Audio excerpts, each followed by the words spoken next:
पहले कुछ क्वेश्चंस बोले थे, है ना। चलिए तो क्वेश्चंस यहाँ पहले देखिए, उसके बाद इसके आगे फिर हम लोग करेंगे। तो यहाँ पहला क्वेश्चन है, भारतीय मिट्टी में,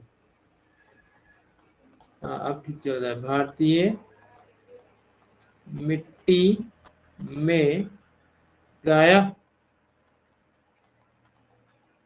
किन दो तत्वों की कमी, किन दो तत्वों की कमी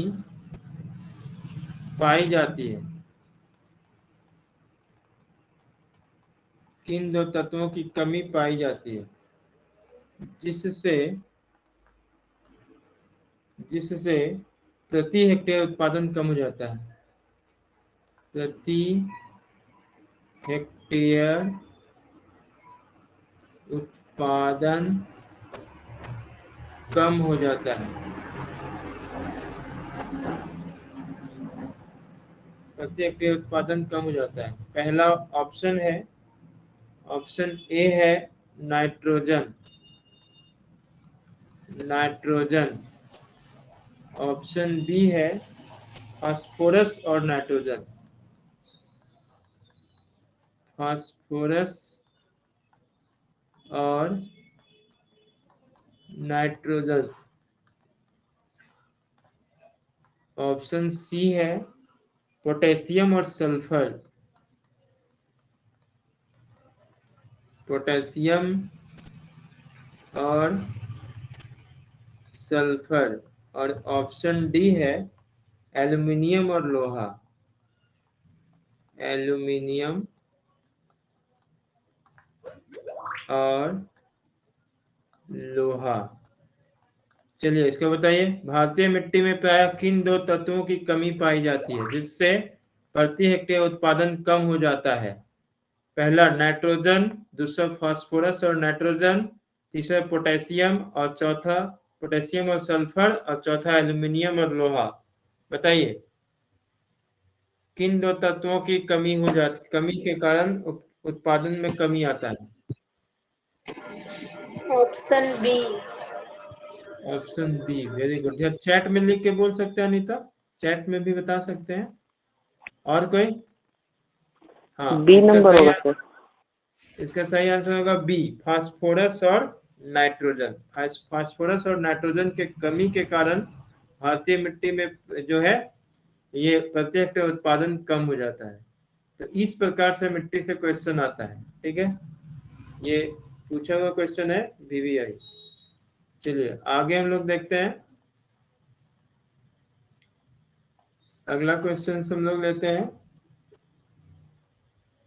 किस किस्म की मिट्टी, ये दूसरा क्वेश्चन है, किस किस्म की मिट्टी, किस किस्म की मिट्टी में जिप्सम, किस किस्म की मिट्टी में जिप्सम का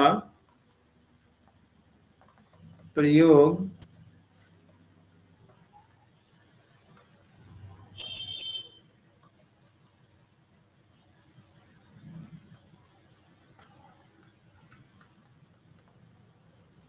करके उसे फसल उगाने के लिए उपयुक्त न, प्रयोग करके उसे फसल उगाने के लिए उपयुक्त बनाया जाता है, उपयुक्त बनाया जाता है। ऑप्शन ए है क्षारीय, ऑप्शन बी है अम्लीय, ऑप्शन सी है जलाक्रांत मृदा, जलाक्रांत मृदा। और ऑप्शन डी है जिस मिट्टी में क्ले की मात्रा अत्यधिक हो, जिस मिट्टी में क्ले की मात्रा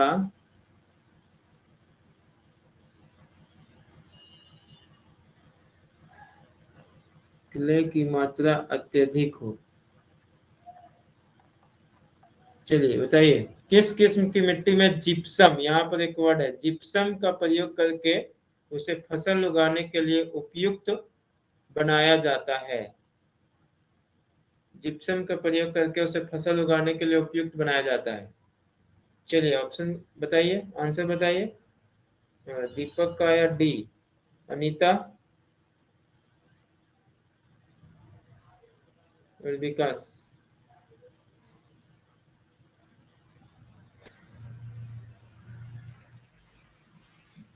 इसका सही आंसर होगा बी। ठीक है, किस किस्म की मिट्टी में जिप्सम का प्रयोग करके उसे फसल उगाने के लिए उपयुक्त बनाया जाता है? तो इसमें सही आंसर होगा इसका अम्लीय। अम्लीय मिट्टी में जिप्सम का मिलाया जाता है और उसको फसल उगाने के लिए उपयुक्त बनाया जाता है, अम्लीय मिट्टी।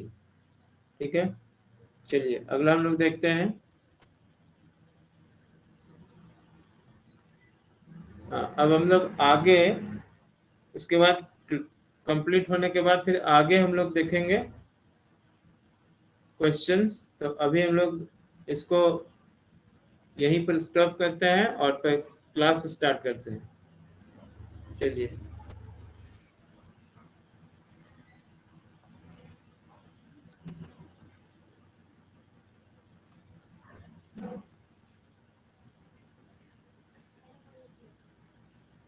ये स्क्रीन दिख रहा है ना सभी को? बताइए। दिख रहा है।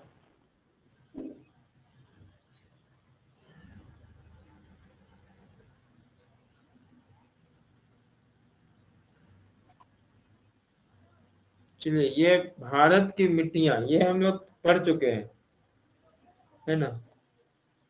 भारत की मिट्टियां, यहाँ हम लोग मिट्टी क्या है इसको जान चुके हैं कि मिट्टी महीन रूप से विभाजित चट्टानी पदार्थ है जिसमें घुलनशील खनिज तत्व, जिसमें घुलनशील खनिज तत्व पाए जाते हैं। ठीक है,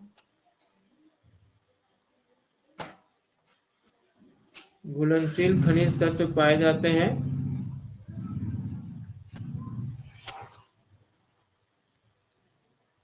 और पौधों के वृद्धि में सहायक होते हैं। उसको हम लोग क्या कहते हैं? मिट्टी कहते हैं। और इसमें असंगठित या धरातल पर असंगठित पदार्थों की वह ऊपरी परत है जिसे अपक्षय और विघटन के कारकों द्वारा शिलाओं और जैव पदार्थों से प्राप्त किया जाता है। और इसके बनने में कितना समय लगता है? तो लगभग 2.5 सेंटीमीटर मोटी ऊपरी मृदा के निर्माण में 600 से 1000 वर्ष लगते हैं। 600 से 1000 वर्ष लगते हैं। मिट्टी में विभिन्न कणों का समावेश होता है जिसमें से सबसे महीन कण वाले मिट्टी को कलीलिये, ये कल बताए थे, इंपॉर्टेंट है। कलीलिये मिट्टी मतलब सबसे महीन कण वाला मिट्टी जो होता है, सबसे महीन कण जिस मिट्टी का होता है वो मिट्टी होता है कलीलिये मिट्टी, कलीलिये मृत्तिका। ये इंपॉर्टेंट है, पूछता है।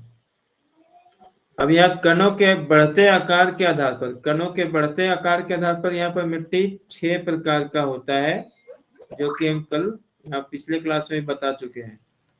बढ़ते आकार के, पहला है कलीलिये मृत्तिका, और ये क्रम से सजाने के लिए ही पूछता है, इसलिए इसको एकदम ध्यान रखना है। कलीलिये मृत्तिका सबसे बारीक होता है और ये रे विश्लेषण मतलब जैसे सूर्य के प्रकाश का जो किरण है उसमें जो धूलकण उड़ते हुए दिखते हैं एकदम उससे भी महीन होता है।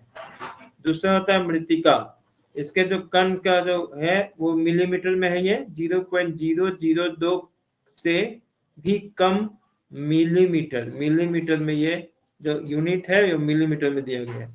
उसके बाद है गाद, कलीलिये मृत्तिका, फिर उससे मोटा मृत्तिका, उससे मोटा गाद। गाद का जो कणों का मोटाई है वो 0.02 से 0.05 मिलीमीटर। फिर है बारीक रेत, बारीक रेत में 0.05 से 0.2 मिलीमीटर। और फिर है स्थूल रेत, स्थूल रेत में क्या है कि 0.2 से 2.0 मिलीमीटर। और उसके बाद सबसे जो मोटा मृदा मिट्टी होता है उसको हम लोग बोलते हैं बजरी या गुटिका, जो 2.2 मिलीमीटर के बराबर होता है। तो ये हो गया भारतीय मिट्टी के कणों के आकार के आधार पर अलग अलग वर्ग हैं, इसके अलग अलग विभाग हैं, इसको याद रखेंगे। नेक्स्ट, अब आगे हम लोग चलते हैं मिट्टियों का वर्गीकरण, यही हम लोग को ज्यादा इंपॉर्टेंट है। मिट्टियों का यहाँ वल्केयर एवं लेदर के अनुसार अनुभाविक वर्गीकरण के आधार पर, वल्केयर एक विद्वान थे, मृदा वैज्ञानिक है, और इन्होंने मिट्टी को 4 प्रकार में पहचान की है, मिट्टी का 4 प्रकारों में बांटा है। सबसे पहला मिट्टी है जलोढ़ मिट्टी, दूसरा है रेगुड़ मिट्टी, तीसरा है लाल मिट्टी, और चौथा है लेटराइट मिट्टी। ये किनके अनुसार है? तो ये वल्केयर महोदय के अनुसार है। वल्केयर महोदय के अनुसार मिट्टी 4 प्रकार की पहचानी गई है, जलोढ़ मिट्टी, रेगुड़ मिट्टी, लाल मिट्टी और लेटराइट मिट्टी। उसके बाद दूसरा रूसी मृदा वैज्ञानिक, मतलब एक मृदा वैज्ञानिक है रूस के अनुसार, तो रूसी मृदा वैज्ञानिक भारत की मिट्टियों को 16, रूस के जो मृदा वैज्ञानिक थे उन लोगों ने 16 वर्गों में बांटा है। नेक्स्ट, अगला है इसका क्लासिफिकेशन डीएन वाडिया ने भौमिकीय आधार पर देश में मिट्टियों को 6 प्रकारों में तथा राष्ट्रीय एटलस संगठन कोलकाता ने भारत की मिट्टियों को 6 प्रमुख प्रकारों में बांटा है, 6 प्रमुख प्रकारों में बांटा है। और नेक्स्ट 1963 में भारतीय कृषि अनुसंधान परिषद ICAR Indian council of agriculture research, भारतीय कृषि अनुसंधान परिषद ने राय चौधरी द्वारा मुख्य रूप से 7 और गौण रूप से 27 प्रकारों में 17 प्रकारों में बांटा है। 17 प्रकारों में मुख्य रूप से 7 और गौण रूप से 17 प्रकारों में विभाजित किया है। अब यहाँ है भारतीय कृषि अनुसंधान परिषद ने भारत की मृदाओं को 8 प्रमुख और 27 गौण मृदा समूह में बांटा है। इनमें से प्रमुख मृदा समूह निम्न है। पहला जलोढ़ मृदा, दूसरा लाल मृदा, तीसरा काली मृदा, यहाँ जलोढ़ अलुवियम सॉइल इसको बोलते हैं, alluvium soil. Next red soil, next black soil, next laterite soil, desert soil, mountain soil, forest soil और पीट सॉइल। ये मुख्य रूप से मिट्टी के 8 प्रकार हैं, जिसको हम लोगों ने पिछले क्लास में देख चुका है। नेक्स्ट अगला हम लोग देखते हैं, अगला स्लाइड में जलोढ़ मृदा क्या है? तो इसका जो क्षेत्रफल है, मतलब ये भारत के कितने भाग में फैला विस्तार है इसका, तो यहाँ ये मृदा है देश के लगभग 14.25 लाख वर्ग किलोमीटर, यानी कि 43.4% भाग में पश्चिम में सतलज नदी से लेकर के पूर्व में ब्रह्मपुत्र नदी घाटी तक विस्तृत है। और इसका रंग क्या होता है? तो हल्का धूसर में से भस्मी धूसर के बीच होता है तथा गठन रेतीली से गाढ़ी दुमट के बीच होता है। इसमें कौन कौन से तत्व पाए जाते हैं? तो यहाँ है पोटास, फास्फोरिक एसिड, चूना और जैव पदार्थों की अधिकता पाई जाती है तथा इसमें नाइट्रोजन एवं ह्यूमस की कमी देखिए, जलोढ़ मिट्टी में नाइट्रोजन और ह्यूमस की कमी होती है, ये ध्यान रखेंगे। सिंचाई की उपलब्धता के कारण इसमें चावल, गेहूं, गन्ना, जूट, कपास, मक्का, तिलहन, फल और साग सब्जियों की खेती की जाती है। अतः इस क्षेत्र को चावल और गेहूं की कटोरे भी कहा जाता है, यानी कि जलोढ़ मिट्टी वाले क्षेत्र को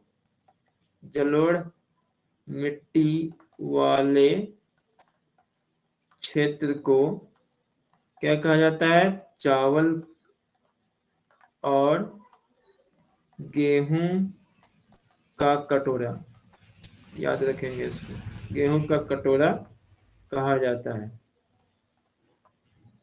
जलोढ़ मिट्टियों को दो भागों में विभाजित किया जाता है, नवीन जलोढ़ या खादर मिट्टी और पुरानी जलोढ़ या बांगर मिट्टी। नवीन जलोढ़ का विस्तार नदियों के बाढ़ वाले क्षेत्रों में और यहाँ की मिट्टी काफी उपजाऊ होती है। इसमें रबी की फसल के लिए यह उपयुक्त होती है, रबी फसल के लिए उपयुक्त। और दूसरा पुरानी जलोढ़ मिट्टी, यह मिट्टी बाढ़ के निक्षेपण से ऊपर के क्षेत्रों में इसका रंग गहरा, बाढ़ के निक्षेपण से निर्मित होती है और ऊपरी भाग में इसका रंग गहरा होता है, जिसमें चूनेदार कंकड़ के जमाव अधिक पाए जाते हैं। इस मृदा में कहीं कहीं पर लवणीय और क्षारीय प्रस्फुटन के कारण रेह इंपॉर्टेंट है, यही जलोढ़ मिट्टी में ही जमाव मिलता है इसका। अब अगला है इंपॉर्टेंट चीज, शिवालिक के गिरिपदीय क्षेत्र में जलोढ़ पंख मिलते हैं। तो जलोढ़ पंख, क्वेश्चन आता है कि जलोढ़ पंख कहाँ पर मिलते हैं, तो याद रखेंगे शिवालिक के गिरिपदीय क्षेत्र में जलोढ़ पंख मिलते हैं, जहाँ की मिट्टी स्थूल और गुटिका युक्त होती है, जिसे ही भाबर कहते हैं, कंकड़नुमा। नेक्स्ट है तराई, भाबर के दक्षिण में दलदली और गादी मिट्टी वाले क्षेत्र। इस क्षेत्र की मिट्टी में नाइट्रोजन और जैविक पदार्थों की अधिकता तथा फास्फेट की कमी होती है, और यहाँ के ऊंचाई वाले भागों प्राप्त प्राचीन जलोढ़ को राढ़ के नाम से जाना जाता है, राढ़ के नाम से जाना जाता है।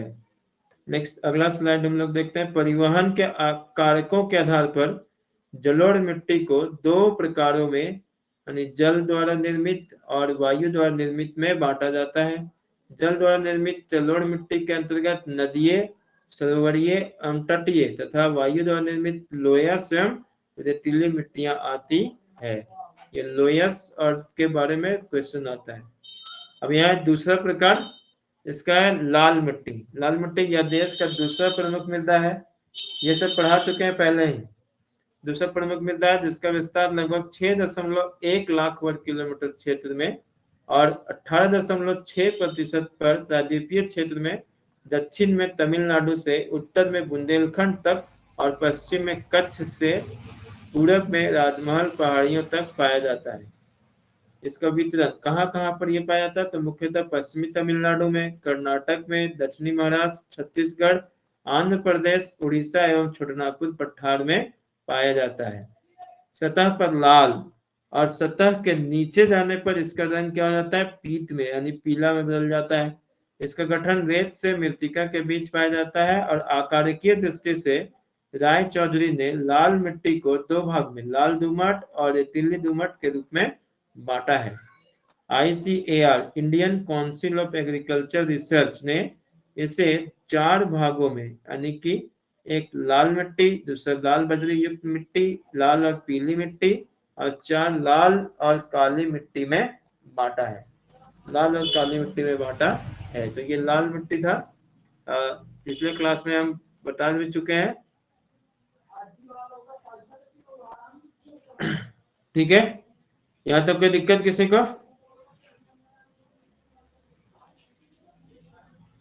आगे बढ़ूं?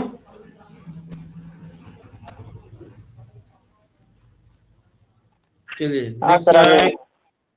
आगे काली मिट्टी। काली मिट्टी, इसे रेगुड़ या काले कपासी मिट्टी, इसको भी बताया है पिछले क्लास में, रेगुड़ या काले कपासी मिट्टी कहा जाता है। और ट्रॉपिकल ब्लैक और ट्रॉपिकल चरनोजम भी कहते हैं, मतलब इसी मिट्टी को रेगुड़ मिट्टी, काली कपासी और ट्रॉपिकल ब्लैक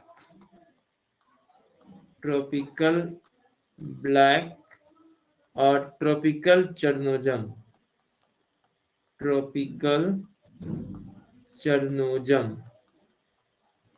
भी कहते हैं, ट्रॉपिकल चरनोजम भी कहा जाता है। इसका निर्माण कैसे होता है, कहाँ निर्माण मुख्यतः दक्कन के लावा अपक्षय से हुआ है, दक्कन पठार के लावा अपक्षय से हुआ है। और ये भारत के कुल 49.8% भाग में फैली है, जिसमें पूरा महाराष्ट्र, पश्चिम मध्य प्रदेश, गुजरात, कर्नाटक, राजस्थान, तमिलनाडु एवं उत्तर प्रदेश आदि राज्य आते हैं। ठीक है,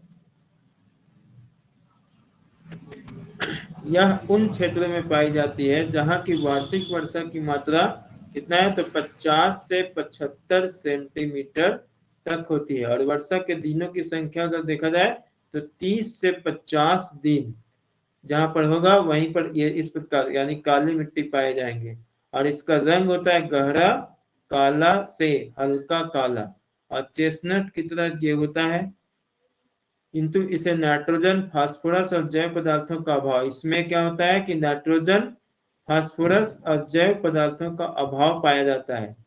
काली मिट्टियों में तीव्र जल धारण करने की क्षमता होती है, जो भीगने पर ठोस और चिपचिपी तथा सूखने पर आकुंचित एवं दरार युक्त हो जाती है, अतः इन्हें स्वतः जुताई वाली मिट्टी, तो क्वेश्चन यही से पूछता है कि किस मिट्टी को, पूछा जाता है कि किस मिट्टी को स्वतः जुताई वाली मिट्टी, स्वतः जुताई वाली मिट्टी, तो यहाँ ध्यान रखेंगे स्वतः जुताई वाली मिट्टी काली मिट्टी को ही कहा जाता है।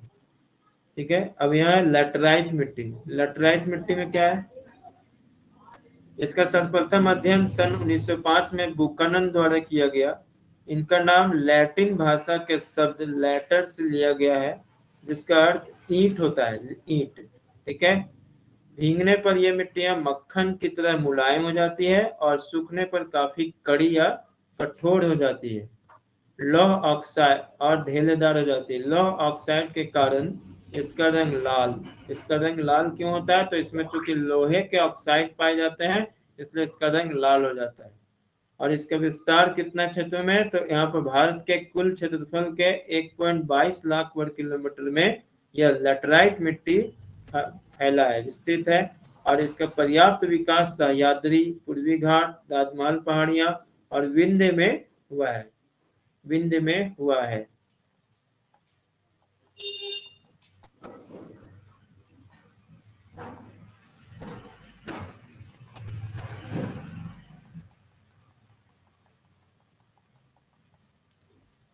चलिए तो आगे हम लोग देखते हैं।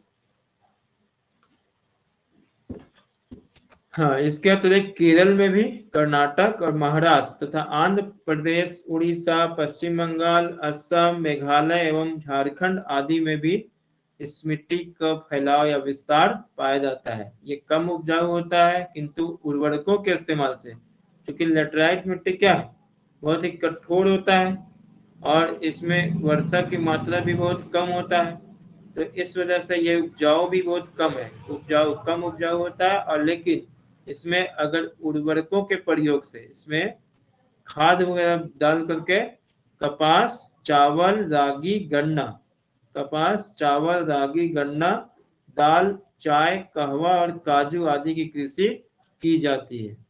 अब यह है पर्वतीय मिट्टी, तो ये लैटराइट मिट्टी तक पिछले क्लास में हो चुका था। अब यहाँ पर्वतीय मिट्टी देखना है हम लोग को। पर्वतीय मिट्टी, ये मिट्टियां हिमालय क्षेत्र की घाटियों और जैसे नाम से स्पष्ट है कि कहाँ पर पाया जाएगा, तो पर्वतीय क्षेत्रों में।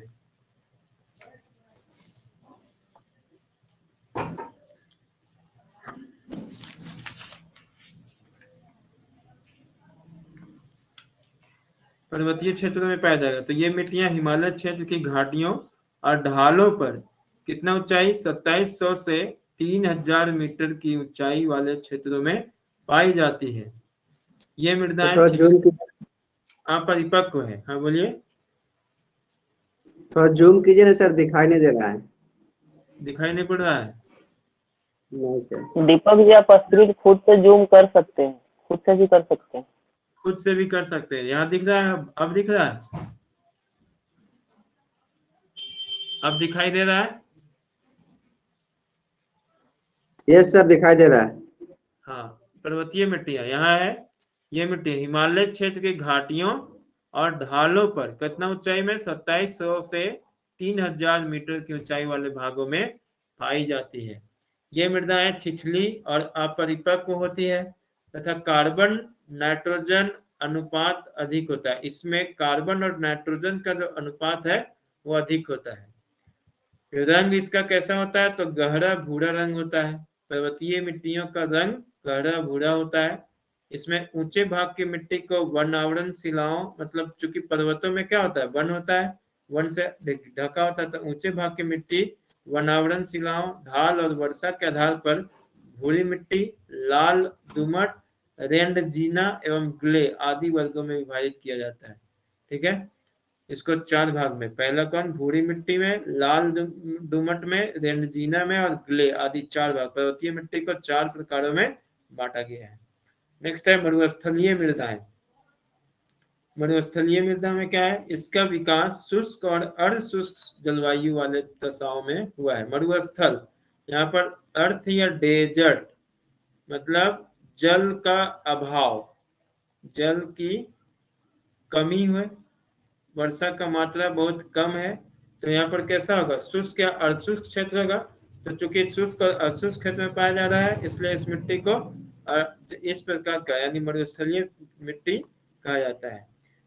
इसका मुख्य रूप से विस्तार कहाँ है, जो राजस्थान, सौराष्ट्र, कच्छ, हरियाणा और दक्षिण पंजाब के लगभग 1,42,000 वर्ग किलोमीटर क्षेत्र पर फैली हुई है। ठीक है, कहाँ कहाँ पाया जाता है, तो राजस्थान में, सौराष्ट्र में, कच्छ में, हरियाणा और दक्षिण पंजाब के लगभग 1,42,000 वर्ग किलोमीटर क्षेत्र पर फैली हुई है। यह मृदा रेतीली से बजरी युक्त है, जिसमें जैव पदार्थों और नाइट्रोजन की कमी, मतलब मरुस्थलीय मिट्टी, ये पूछता है क्वेश्चन कि मरुस्थलीय मिट्टी में किन तत्वों का कमी पाया जाता है, जैसे अभी हम क्वेश्चन पूछ रहे थे, तो उसी प्रकार से मरुस्थलीय मिट्टी को टारगेट करके पूछ सकता है कि इसमें कौन से तत्वों की कमी होता है। ऑप्शन दे देगा, तो यहाँ पर जैव पदार्थ और नाइट्रोजन का कमी, क्योंकि यहाँ पर जल का अभाव है, बालू ही बालू होता है, न वनस्पति का होता है भरपूर मात्रा में, न वहाँ पर जीवन के लिए आदर्श रसायन होते हैं, तो इसलिए यहाँ पर जैव पदार्थ का भी अभाव होता है, नाइट्रोजन की कमी भी पाया जाता है। अब यहाँ है वन मिट्टी। वन मिट्टी, फॉरेस्ट सॉइल, ये मृदाएं 3000 से 3100 मीटर के मध्य हिमालय में शंकुधारी वन क्षेत्र में पाए जाते हैं। शंकुधारी, ठीक है, ये मृदा 3000 से 3100 मीटर के मध्य हिमालय में शंकुधारी वन क्षेत्रों में पाई जाती है। इनके कुछ जमाव सह्याद्री वन मिट्टी कहाँ कहाँ पाए जाते हैं, तो सह्याद्री, पूर्वी घाट और तराई क्षेत्र में भी देखे जाते हैं। इस प्रकार की मृदा में पोटास, फास्फोरस एवं चूने की कमी मिलती है। तो वन मिट्टी पूछ सकता है क्वेश्चन कि वन मिट्टी में किन तत्वों का अभाव पाया जाता है, तो यहाँ पोटास का, फास्फोरस और चूने का कमी पाया जाता है। इनमें अम्लीय दशाओं में पॉडजोल से लेकर कम अम्लीय या निरपेक्ष दशाओं में भूरी मिट्टी के मध्य परिवर्तन देखा जाता है।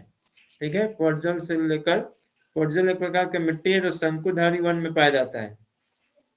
अब यहाँ इसके मुख्य फसल, वन मिट्टी में उगने वाले मुख्य फसल चाय, कहवा, मसालों के अतिरिक्त गेहूं, चावल, मक्का आदि फसल भी यहाँ उगाए जाते हैं। तो ये हो गया वन मिट्टी। अब अगला हम लोग देखते हैं लवणीय एवं क्षारीय मिट्टियां। लवणीय एवं क्षारीय, ये मिट्टियां लगभग 68,000 वर्ग किलोमीटर क्षेत्र में, 68,000 वर्ग किलोमीटर क्षेत्र में कहाँ कहाँ पर, राजस्थान, उत्तर प्रदेश, बिहार, पंजाब एवं महाराष्ट्र राज्यों के शुष्क भागों में पाई जाती है। यहाँ केशिका क्रिया द्वारा सोडियम, कैल्शियम एवं मैग्नीशियम के लवण धरातल पर एक सफेद परत के रूप में दिखाई पड़ने लगते हैं। ठीक है, मैग्नीशियम के लवण धरातल पर एक सफेद परत के रूप में दिखाई पड़ने लगते हैं। इन उपजाऊ क्षेत्रों को ही यहाँ पर क्या कहते हैं, रेह, कल्लर, ऊसर, राकस, राकर, धूल, कर्ल, ठीक है, और चौपन के नाम से जाना जाता है। मतलब यहाँ पर जो इस तरह का एक अलग परत दिखाई देता है, सफेद परत, उसी को एरिया विशेष में इन अलग अलग नामों से जानते हैं। तो यहाँ से क्वेश्चन पूछता है लवणीय एवं क्षारीय मिट्टियों में। यहाँ इनमें चावल, गेहूं, कपास, गन्ना, तंबाकू आदि फसलों की खेती की जा सकती है। लवणीय एवं क्षारीय मिट्टी में इन फसलों की कृषि की जा सकती है। नेक्स्ट अगला है 8वां मिट्टी, पीटमय एवं दलदली मिट्टी। पीटमय और दलदली मिट्टियां, ये मिट्टियां विपुल क्षेत्र में विपुल मात्रा में जैव पदार्थों के संचयन से, है ना, आर्द्र क्षेत्रों में बनती है। आर्द्र क्षेत्रों में बनती है। ये मिट्टियां वर्षा ऋतु में जल में डूबी रहती है, वर्षा के समय जल में डूबी रहती है और बाद में इन पर चावल की कृषि की जाती है। जब वर्षा ऋतु समाप्त हो जाता है और जल का थोड़ा अब कमी होता है तब फिर इसमें चावल की कृषि की जाती है। ये काली, भारी और अति अम्लीय होती है। कभी कभी बड़ी मात्रा में फेरस और एल्यूमिनियम सल्फेट के कारण ये पौधों के लिए जहरीली, मतलब पीटमे या दलदली मिट्टी कभी कभी क्या होता है, पौधों के लिए जहरीली साबित होता है, जहर के रूप में होता है। क्यों? क्योंकि इसमें फेरस और एल्यूमिनियम सल्फेट पाया जाता है। नेक्स्ट, अधिकता के कारण। यह मुख्यतः केरल राज्य में कोटायम जनपद के पश्चिमी भाग और अलापुजा जनपद के कुछ क्षेत्रों में मिलती है। यह मुख्य रूप से इन्हीं क्षेत्रों में, केरल राज्य के कोटायम जनपद के पश्चिमी भाग में और अलापुजा जनपद के कुछ क्षेत्र में ये पीटमे एवं दलदली मिट्टियां पाई जाती है। तो ये हो गया 8 प्रकार की मिट्टी। यहाँ तक कोई दिक्कत? अब यहाँ पर समस्याओं हैं, भारतीय मिट्टियों की समस्याएं। तो बहुत सारी समस्याएं हैं इस मिट्टी की, भारत में मिट्टियों की बहुत सारी समस्याएं हैं। जैसे तो क्या है, मृदा अपरदन होता है, उर्वरता की कमी, मरुस्थलीकरण, जल लग्नता, लवणता एवं क्षारीयता, बंजर भूमि, नगरीकरण और परिवहन विकास तथा 8वां मानवीय हस्तक्षेप। ये सभी प्रमुख समस्याएं हैं भारत की मिट्टी के। पहला है मृदा अपरदन। मृदा अपरदन क्या होता है?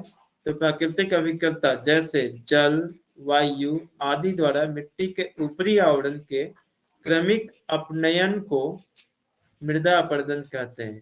ठीक है, प्राकृतिक अभिकर्ता जैसे जल, वायु आदि के द्वारा मिट्टी के ऊपरी आवरण जब क्रमिक रूप से कटते हैं या हटते हैं तो उसे ही मृदा कहते हैं, मृदा अपरदन कहते हैं।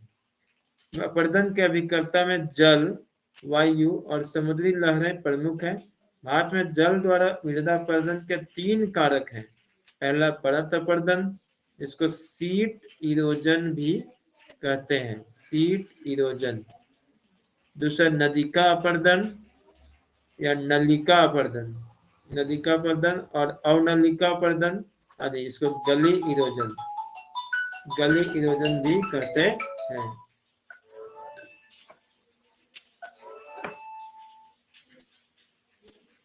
गली इरोजन भी कहते हैं।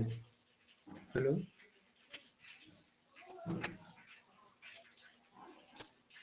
अभी तो क्लास ले रहे हैं। जी जी, अभी तो मैं क्लास ले रहा हूँ।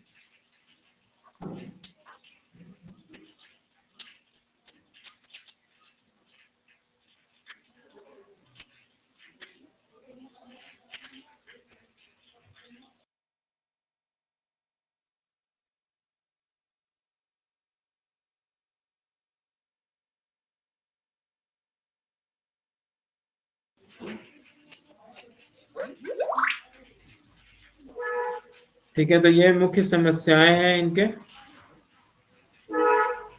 मृदा अपरदन हो गया। अब यहाँ अवनलिका अपरदन। अवनलिका अपरदन में नदियां बढ़कर क्या होता है, अवनलिकाओं में परिणत हो जाती है, जिससे समूचा क्षेत्र उत्खात और बीहड़ में परिणत हो जाता है। उत्खात और बीहड़, अवनलिका मतलब नली, नाली के रूप में एकदम पूरा बन जाता है ना, नाली के रूप में बन जाता है और जगह जगह उबड़ खाबड़ हो जाता है, इसी उत्खात या बीहड़ में परिणत हो जाता है। और ये इस प्रकार का जो आकृति है, ये मुख्य रूप से चंबल नदी घाटी में ज्यादा देखे जाते हैं। चंबल नदी घाटी, तो ये जो है इम्पोर्टेंट है, चंबल नदी घाटी बीहड़ के लिए प्रसिद्ध है, यहाँ पर विस्तृत है। तो ये हो गए इसके मुख्य समस्याएं। नेक्स्ट, अगला हम लोग देखते हैं मृदा अपरदन के कारण। मृदा अपरदन के बहुत सारे कारण हो सकते हैं, जिसमें से कुछ कारण है यहाँ पर मृदा अपरदन किसी एक कारक के बजाय कई कारक, बहुत सारे कारक है ना, और विभिन्न कारकों के मिला जुला ही परिणाम होता है। इनमें निर्वनीकरण, सबसे पहला निर्वनीकरण, जैसे डिफोरेस्टेशन, जो हम लोग वनों को धड़ल्ले से काटते जाते हैं अपने फायदे के लिए, कहीं ना कहीं वह भी मृदा अपरदन का कारण बनता है। अत्यधिक अबाध रूप से जो पशु चलाते हैं हम लोग, तो वह भी मृदा अपरदन का कारण बनता है। झूम कृषि, झूम कृषि आप लोग शिफ्टिंग कल्टीवेशन आप समझ रहे होंगे। तो ये भी कहीं ना कहीं क्या होता है, मृदा प्रबंधन के कारण बनता है। अवैज्ञानिक कृषि पद्धति, अवैज्ञानिक रूप से अनियोजित ढंग से जब हम कृषि करते हैं तो वह भी कहीं ना कहीं मृदा प्रबंधन के कारण बनता है। और बेढप तरीके से हम लोग खनन कार्य जब करते हैं तो वह भी मृदा प्रबंधन के को बढ़ावा देता है, बढ़ावा देने वाला कारक में प्रमुख है। अब भारत में मृदा प्रबंधन की समस्या बहुत ही गंभीर है। वास्तव में यह ही एक ऐसा कारण है जो पैदावार को कम कर देता है। मृदा प्रबंधन मतलब अगर मृदा है ऊपर से तार को काट करके हटा दिया तो इसी में ज्यादा ह्यूमस होता है और ये मृदा को अनुर्वर बना देता है। मृदा प्रबंधन के में राजस्थान राज्य का सर्वोपरि स्थान है, जिसके बाद मृदा प्रबंधन में राजस्थान राज्य का सर्वोपरि स्थान है, जिसके बाद मध्य प्रदेश, जम्मू कश्मीर, महाराष्ट्र, गुजरात, आंध्र प्रदेश और उत्तर प्रदेश आदि राज्य आते हैं। तो ये मृदा प्रबंधन के कुछ कारण हो गए। ठीक है, अब यहाँ पर इसको हम लोग रोकने के कुछ उपाय देख लेते हैं। मृदा प्रबंधन को रोकने के उपाय। ठीक है, एक भी क्वेश्चन पूछ सकता है। तो इसमें हम लोग रोकने के लिए क्या कर सकते हैं, तो वृक्षारोपण है ना, विशेषकर कहाँ पर, तो बंजर भूमि में, पहाड़ी ढालों में, है ना, जहाँ पर नदियों के किनारे, इस तरह के क्षेत्रों में हम लोग वृक्षारोपण करके मृदा प्रबंधन को रोक सकते हैं। उसके बाद हम लोग जो अति पशुचारण यहाँ पर आया है, अत्यधिक पशुचारण, तो अति पशुचारण को कम करके या नियंत्रित करके भी हम लोग मृदा अपरदन को रोक सकते हैं। तीसरा हम लोग देख सकते हैं फसल चक्र की पद्धति अपनाकर, फसल चक्र की पद्धति अपनाकर भी हम लोग क्या कर सकते हैं, मृदा अपरदन को रोक सकते हैं। नेक्स्ट चौथा हम लोग देख सकते हैं कि जल के तीव्र वेग को रोकने के लिए हम लोग मेड़बंदी कर सकते हैं। मेड़बंदी के द्वारा भी हम लोग मृदा अपरदन को रोक सकते हैं। नेक्स्ट अगला है समोच्च रेखीय या ढाल के लंबवत जुताई करके, समोच्च रेखीय जुताई के द्वारा भी हम लोग मृदा अपरदन को रोक सकते हैं।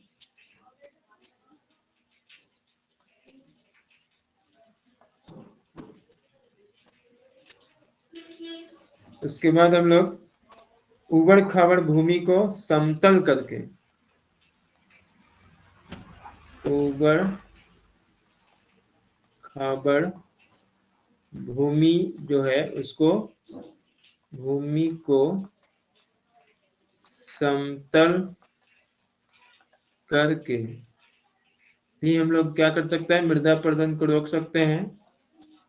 नेक्स्ट हम लोग स्थानांतरित कृषि, यानी कि अभी जो बोले झूम कृषि, जो जनजातीय लोगों के द्वारा विशेष करके किया जाता है, तो झूम कृषि या स्थानांतरित कृषि को रोक कर भी मृदा अपरदन को कम किया जा सकता है। और पट्टीदार कृषि अपनाकर भी, पट्टीदार कृषि अपनाकर भी मृदा अपरदन को रोका जा सकता है ना। तो इस प्रकार से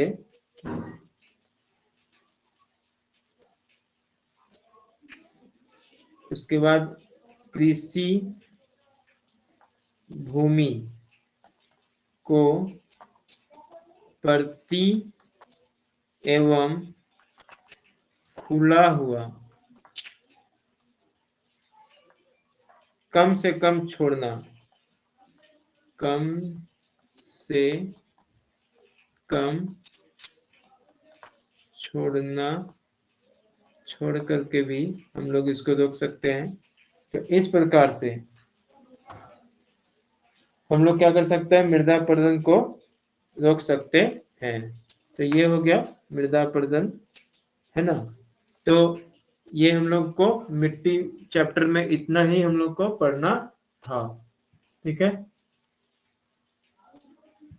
तो ये चैप्टर यहाँ पर समाप्त हुआ। मृदा अपरदन, मृदा और मृदा अपरदन, भारत में मृदा अपरदन और उनके निवारण, इतना ही हम लोग को पढ़ना था इस चैप्टर में। तो आज ये यहाँ पर समाप्त हुआ। अब आगे हम लोग इसका कुछ क्वेश्चंस देख लेते हैं कि किस प्रकार के यहाँ क्वेश्चंस पूछे जाते हैं, जैसा कि अभी हम लोग देख भी रहे थे। चलिए तो हम लोग कुछ क्वेश्चंस का प्रैक्टिस कर लेते हैं इस चैप्टर का। हाँ, चलिए क्वेश्चन नंबर 1।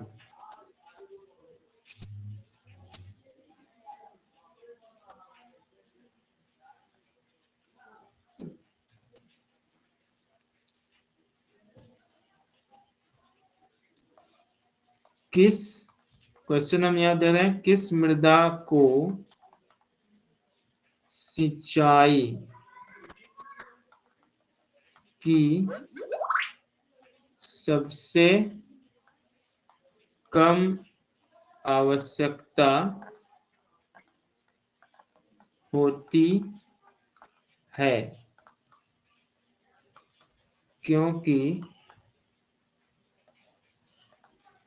वह नमी रोक कर रखती है, रोक कर रखती है, ठीक है। तो अब यहाँ ऑप्शन दे रहे हैं हम, लाल, ऑप्शन बी काली, ऑप्शन सी लैटेराइट। अभी डिस्कशन में ये सब आया है, लैटेराइट, और ऑप्शन डी है जलोढ़। चलिए इसको बताइए।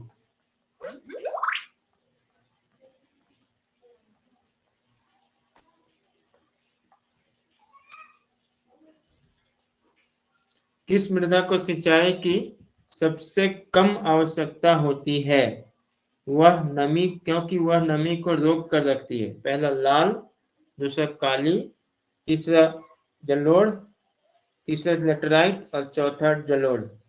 हाँ अनीता डी। चलिए और आगे कोई। जलोढ़ मृदा, जलोढ़ डी।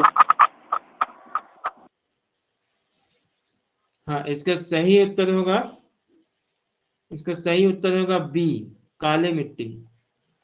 काली मिट्टी सही उत्तर होगा।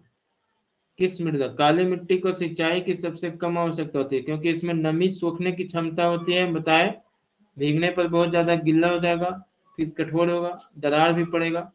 तो एक काली मिट्टी इसमें होगा। चलिए अगला है, अगला मिट्टी हम लोग देखते हैं।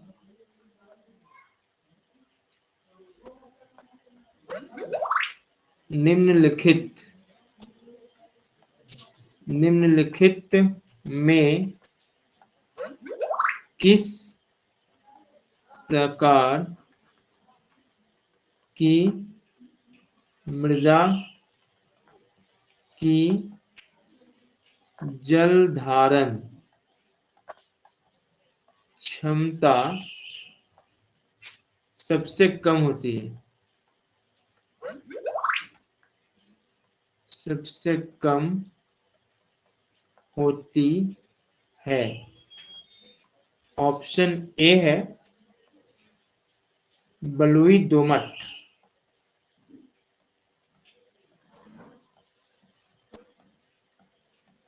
ऑप्शन बी है दोमट बालू,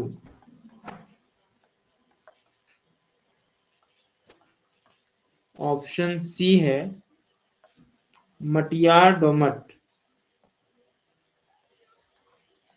मटियार दोमट, ऑप्शन डी है दोमट। चलिए बताइए, निम्नलिखित में किस प्रकार की मृदा की जल धारण क्षमता सबसे कम होती है? किस प्रकार की मृदा की जल धारण क्षमता सबसे कम होती है? D sir. हाँ, चैट में डी। चलिए दीपक का डी। और कोई? अनीता, मनोरंजन?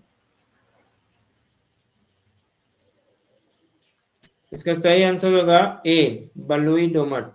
जल धारण करने की क्षमता सबसे कम होती है ए, बलुई दोमट में, बलुई दोमट।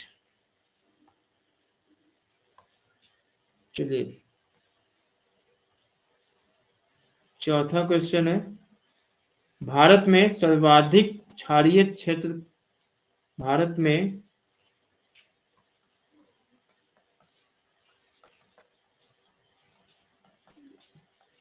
सर्वाधिक क्षारीय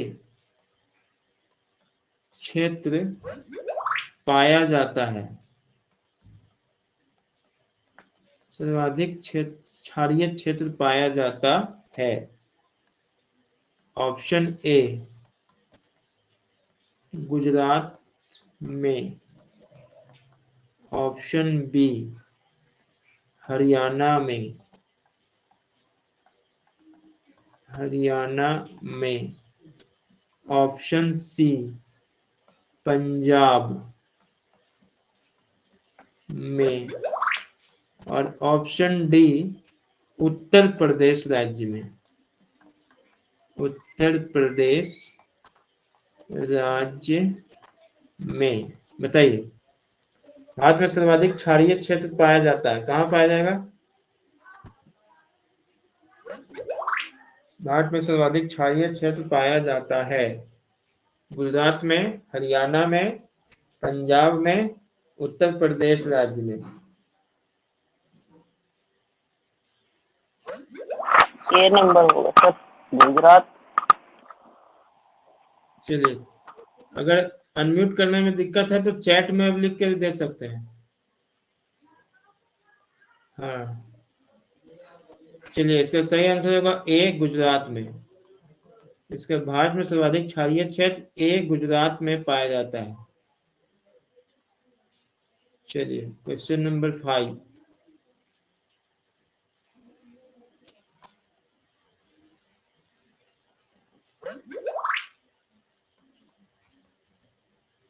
क्वेश्चन नंबर 5 है,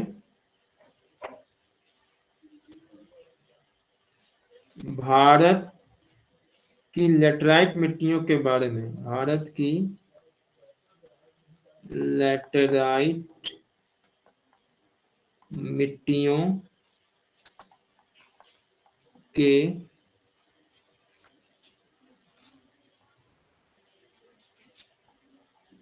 बारे में निम्नलिखित में से कौन सा कथन सही है? ये यूपीएससी का क्वेश्चन है, IAS 2013 में पूछा हुआ क्वेश्चन है। पहला, ये साधारणतः लाल रंग की होती है, लाल रंग की होती है। दूसरा, ये नाइट्रोजन और पोटास में से समूह होता है, ये नाइट्रोजन और पोटास से समृद्ध होता है।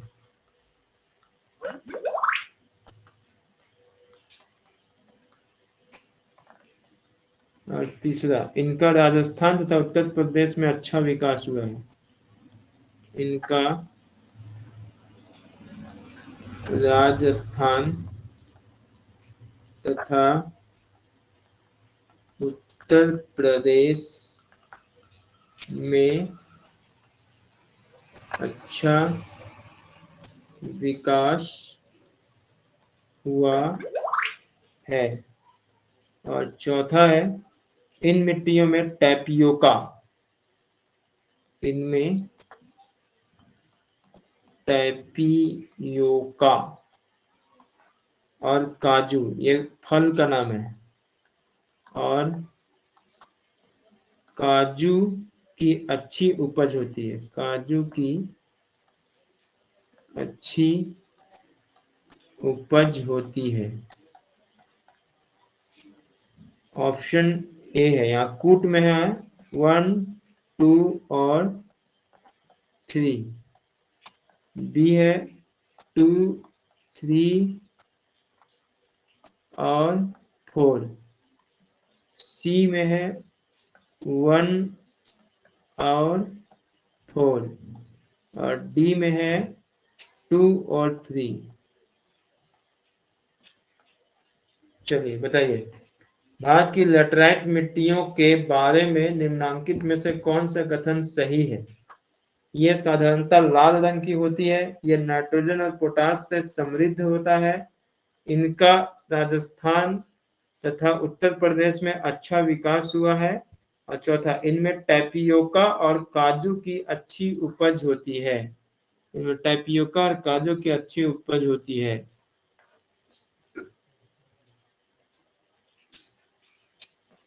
इसका सही आंसर होगा बी 2, 3, 4।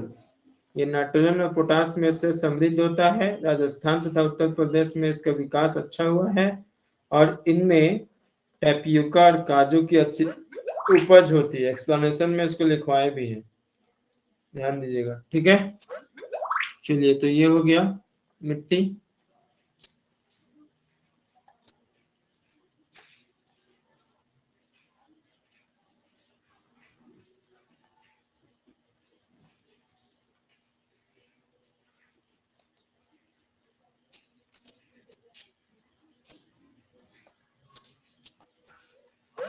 क्वेश्चन नंबर 6, निम्नलिखित में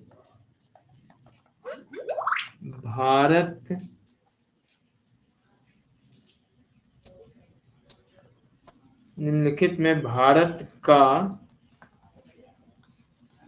कौन सा क्षेत्र मृदा अपरदन, कौन सा क्षेत्र मृदा अपरदन से अत्यधिक प्रभावित है? ऑप्शन ए मालवा पठार, ऑप्शन बी तराई, ऑप्शन सी आंध्र तटीय क्षेत्र, आंध्र तटीय क्षेत्र, और ऑप्शन डी चंबल घाटी। चलिए, अभी इसको एक्सप्लेनेशन में भी हम बताए हैं, चंबल घाटी। चलिए, निम्नलिखित में भारत का कौन सा क्षेत्र मृदा अपरदन से अत्यधिक प्रभावित है? अभी एक्सप्लेनेशन में भी इसका हम बताए हैं। चलिए, अनीता, दीपक, मनोरंजन,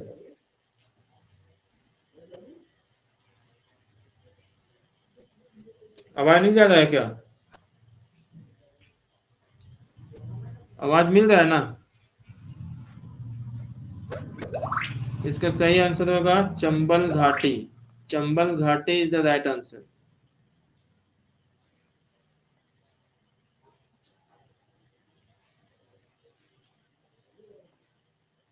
इसका सही आंसर होगा चंबल घाटी। चंबल घाटी is the right answer. D D is the right answer. चलिए अगला हम लोग देखते हैं क्वेश्चन नंबर 7। क्वेश्चन नंबर 7 में मृदा संरक्षण, ठीक है, मृदा संरक्षण, मृदा संरक्षण के संदर्भ में, मृदा संरक्षण के संदर्भ में निम्नांकित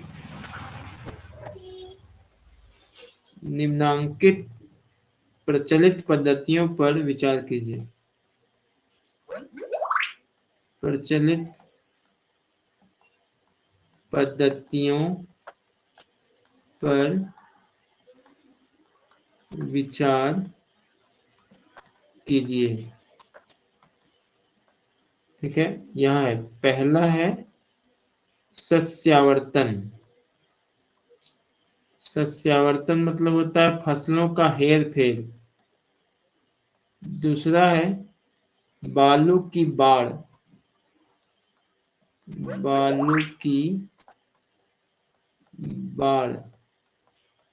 तीसरा है वेदिका निर्माण, सीढ़ी, वेदिका निर्माण। और चौथा है वायु रोध, वायु रोध। हाँ, अब यहाँ इसमें क्वेश्चन इसका है कि भारत में मृदा संरक्षण के लिए उपयुक्त कौन सी विधियां समझी जाती है। मृदा संरक्षण के लिए उपयुक्त विधियां समझी जाती है। यहाँ है ऑप्शन ए 1, 2 और 3। ऑप्शन बी में है 2 और 4। ऑप्शन सी में है 1, 3 और 4। और ऑप्शन डी में है सभी। चलिए बताइए, भारत में मृदा संरक्षण के लिए उपयुक्त विधियां समझी जाती है, कौन है। मृदा संरक्षण के 3 संबंध नंबर में ऑप्शन होगा। निम्नांकित प्रचलित पद्धतियों पर विचार कीजिए। सस्यावर्तन, जिसमें फसलों का हेर फेर होता है। बालू की बाढ़, वेदिका निर्माण, वायु रोध। 1, 2 और 3, 2 और 4, 1, 3 और 4 और सभी। 3 नंबर होगा सर, सी नंबर 1, 3 और 4। 1, 3 और 4। चलिए आगे और कोई। इसका सही आंसर होगा 1, 3 और 4। वेरी गुड, 1, 3 और 4 सही। ठीक है, यहाँ सस्यावर्तन यानी फसलों के हेर फेर, वेदिका निर्माण और वायु रोध, ये 1, 3 और 4 इज द राइट आंसर। चलिए नेक्स्ट अब है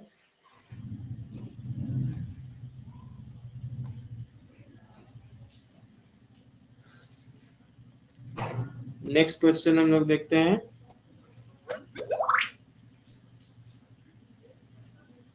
ठीक है, तो ये मिट्टी से इतना क्वेश्चन इंपॉर्टेंट है, तो क्योंकि 1 घंटा भी होने वाला है, इसको हम लोग करते हैं यहीं पर एंड।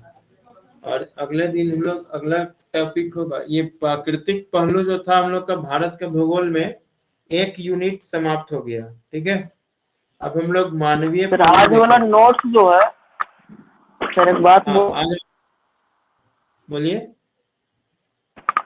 मिट्टी में 4 टॉपिक लिखवाए थे, बाकी जो 4 टॉपिक अभी समझाए उसका मटेरियल नोट डाउन अगर हो जाता तो अच्छा रहता ना, बाद में रिवीजन में काम आता। ऐप में नहीं, ऐप में पीडीएफ में मिल जाएगा।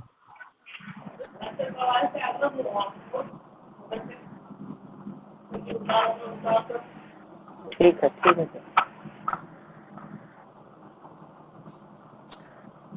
तो ग्रुप में डाल देते ना, ग्रुप में PDF बना करके, तो ज़्यादा बेटर होता। यूट्यूब यूट्यूब में भी डला जाएगा। ग्रुप में सर, ग्रुप में। हाँ, ग्रुप में भी डाल देंगे। ऐप में PDF PDF ग्रुप, में सब रहता है। हाँ उसमें रहता है, लेकिन फिर जो नेट चालू करके मोबाइल देखते रहिए और चलाते रहिए। ठीक है, उसको कर दिया जाएगा। अलग अलग पेज ओपन करना पड़ता है।